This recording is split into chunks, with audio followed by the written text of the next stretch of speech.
If you believe that saving money is synonymous with security, this is exactly the video that will bother you.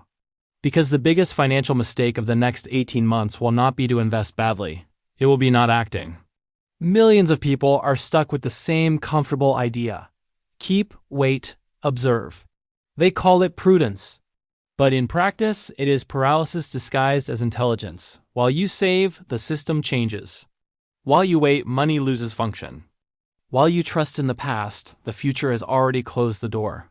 Saving too much is not protection. It's backwardness. And the problem is not that the money suddenly disappears. It's just that he stands still while everything around accelerates. In the next 18 months, this strategy will fail for most. Not for lack of effort, but for overconfidence in something that no longer works. The truth is simple and uncomfortable. Only 4 types of investment are positioned to survive what comes. The rest will find out too late that saving was not the plan. It was the trap. And if that sounds aggressive to you, it's because the time for gentle warnings is over.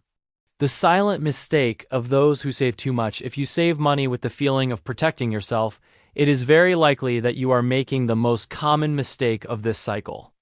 Not because saving is wrong, but because saving too much has become an emotional response, not a conscious strategy. This is the point that almost no one explains clearly. The human brain has been trained to associate safety with immobility. From an early age, we learn that spending is dangerous, investing is risky, and saving is responsible. This learning creates an automatic reflex.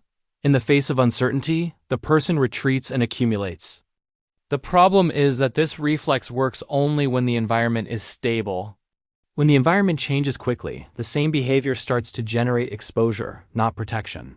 The mistake begins when saving ceases to be a means and becomes an end. The person no longer knows why he keeps money. He just feels that he needs to keep saving it. It does not measure the impact of time, does not calculate the cost of waiting, and does not realize that idle money is moving away from reality. Psychologically, this is because saving reduces anxiety in the short term. Seeing the balance grow generates relief, and the brain confuses this relief with real security. Here's the bottom line. Emotional relief isn't financial protection. It just postpones difficult decisions. And postponed decisions accumulate invisible costs.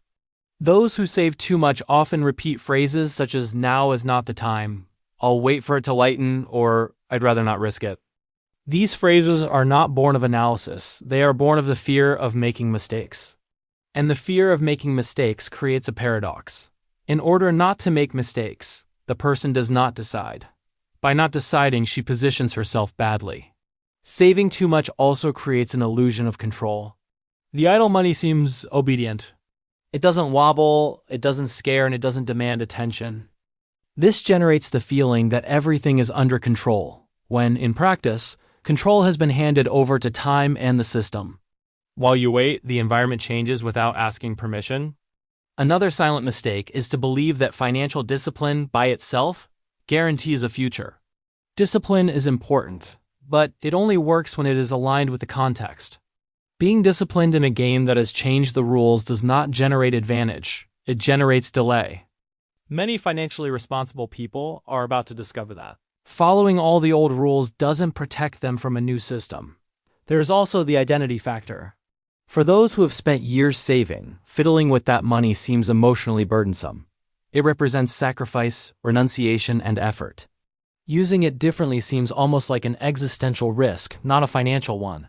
The person does not just want to protect the money, he wants to protect his own history. This emotional attachment prevents any rational repositioning.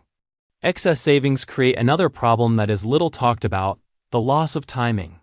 Even when the person realizes that they need to act, they are already late. The options are worse, the costs are higher, and the emotional pressure is higher. Deciding under pressure rarely leads to good choices. This makes many people only move when the scenario has already tightened too much. The mistake is not in being conservative. The mistake is in confusing conservatism with immobility. Healthy conservatism preserves function, not just face value. When money stops generating options, it has already failed, even if the number on the balance remains the same. Most people don't lose money because they chose badly, but because they chose late. This delay is not technical, it is psychological. It is born from the need to be absolutely sure before acting. But absolute certainty only appears after the opportunity has passed. The silent mistake of those who save too much is to believe that not choosing is a way of choosing security. It is not. It is a way of outsourcing the future to a system that has no commitment to your comfort. If you recognize yourself at any point here, this video is not telling you to go out investing without criteria. He is saying something more important. Standing still is no longer neutral. Saving without strategy has become a risk. In the next block, you will understand exactly what happens to the money stopped when the system enters the adjustment phase and why the next 18 months make this mistake much more expensive than in the past. What really happens with money sitting in the next 18 months? When it comes to idle money, many people only imagine inflation or loss of purchasing power. That's just the surface.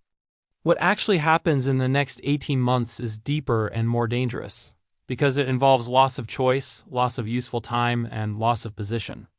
And these losses do not appear on the bank statement. The first impact of idle money is psychological. When the system enters the adjustment phase, the speed increases. Costs change fast, opportunities come and go in short windows, and decisions demand a response. Those who have idle money believe they have an advantage because they can act at any time. In practice, the opposite happens. The lack of habit of deciding creates mental slowness. When the real need to act arises, the person freezes. This blockage happens because the stopped money was not prepared for the movement. He was protected, not positioned, and position is what defines who can react when something changes. Over the next 18 months, the gap between the reactors and the observers will widen dramatically. The second impact is functional. Idle money loses utility before it loses value. He arrives late on important decisions. When an opportunity arises, it requires immediate action, not eternal analysis. Those who have waited too long begin to do the math while others have already moved. And by the time the person finally decides to act, the cost has already gone up, the margin has decreased, or the option simply doesn't exist anymore. This delay generates frustration and creates a negative psychological cycle. The person feels that he always misses the timing. She begins to believe that the problem is in the world, the system, or bad luck, when in fact the problem was staying out of the flow for too long. The money has not disappeared, but the chance has disappeared. The third impact is emotional. When the system tightens, postponed decisions come back as a charge. Idle money, which used to bring relief, begins to generate anxiety. The person looks at the balance and feels discomfort, not security. She realizes that she has resources, but she doesn't know how to use them without making mistakes. This feeling is one of the most paralyzing that exists. Here comes a crucial point. A decision under pressure is always worse than a decision with a margin. Those who wait until the last moment end up accepting bad options, paying more, or entering into moves that they would not have made if they had acted earlier. This is not a lack of intelligence, it is a psychological effect of tight time. In the next 18 months, the environment tends to punish those who depend on absolute stability to act. Total clarity will not appear. The system requires progressive adaptation, not a perfect decision made at the ideal time. Those who understand this begin to move before the squeeze. Those who don't understand wait until they are forced. Another effect that is little discussed is the social one. When many people start to feel tight at the same time, the collective behavior changes. Fear increases, narratives become extreme, and decisions are made based on urgency, not logic. Those who are still standing still at this moment suffer external pressure to act quickly, and external pressure is a bad advisor. Idle money also creates a false comparison. The person looks around and sees other people equally still, equally cautious, and this reinforces the feeling that they are not alone. But when the adjustment intensifies, this entire group tries to move at the same time. And when many try to get out of the same position together, the cost explodes. That's why waiting too long turns a simple choice into a complex problem. What could have been done calmly becomes a heavy, emotional, and expensive decision. The money does not disappear, but he starts to buy fewer solutions. In the next 18 months, the biggest mistake will not be to choose wrong. It will be not having the margin to choose. Margin comes from early positioning, not waiting. Those who understand this do not panic or try to make everything right. It starts moving while there's still room to adjust. This period will not reward those who saved more. It will reward those who maintained flexibility. Flexibility is not born from idle money, it is born from money in function. When money plays an active role, even if conservative, it preserves something much more important than nominal value: responsiveness. If you understand now that idle money is not synonymous with security, you save time. And time in this cycle is worth more than any promise of return. The 4 investments that still work when things tighten up, when the system enters the adjustment phase, it does not reward those who try to predict everything.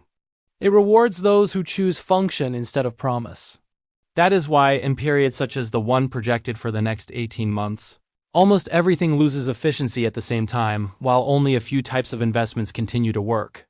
Not because they are brilliant, but because they solve problems that the system cannot ignore. Here is the central criterion: what remains useful survives when confidence decreases. With that in mind, the 4 investments that are going through this type of phase are no secret.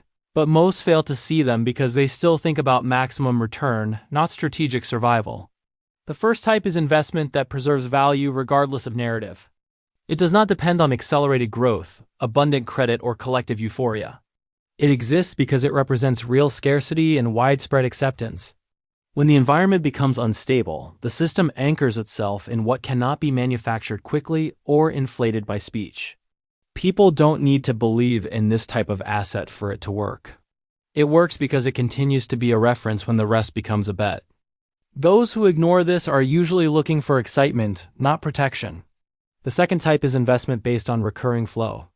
It doesn't promise rapid multiplication, but it delivers something more important: functional predictability. In tightening phases, the system prioritizes what rotates, what is used, and what generates constant return.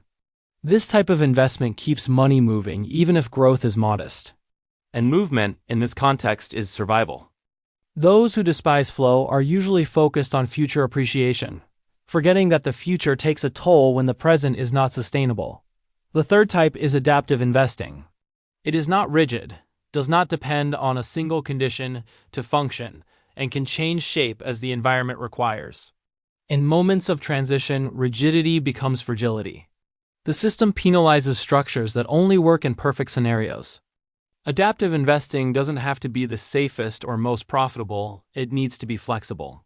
Flexibility reduces fatal error. And reducing fatal errors is more important than maximizing returns when the game changes fast. The fourth type is the investment that almost no one calls an investment, but which defines who can act when others get stuck: autonomy. Autonomy means access, decision-making capacity, and room for maneuver.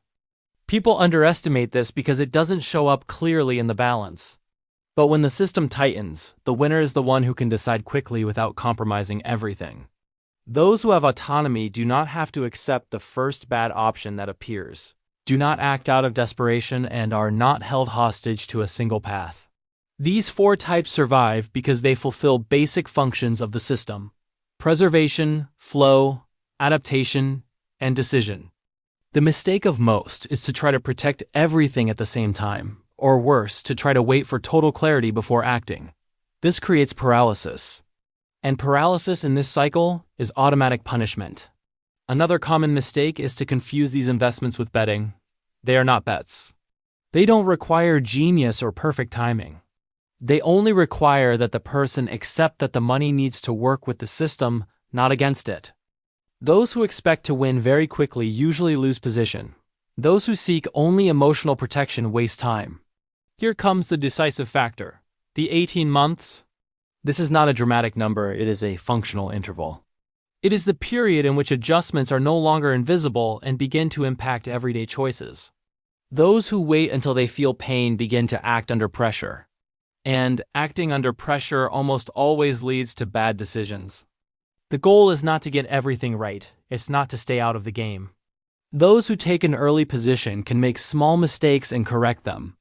Those who wait too long make big mistakes or accept what is left. The system is tolerant of movement errors, but unforgiving of delay. If you've made it this far, the message is clear. Saving too much doesn't fail because it's wrong, it fails because it's incomplete. Saving money without a function has become a risk.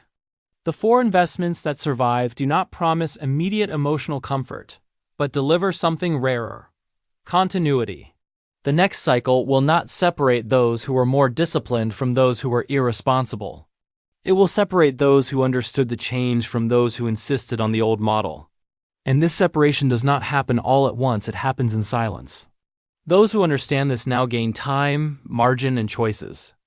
Those who ignore it will probably call bad luck what was just a delay. And, in the end, those who save the most will not survive. Those who took a stand before will survive.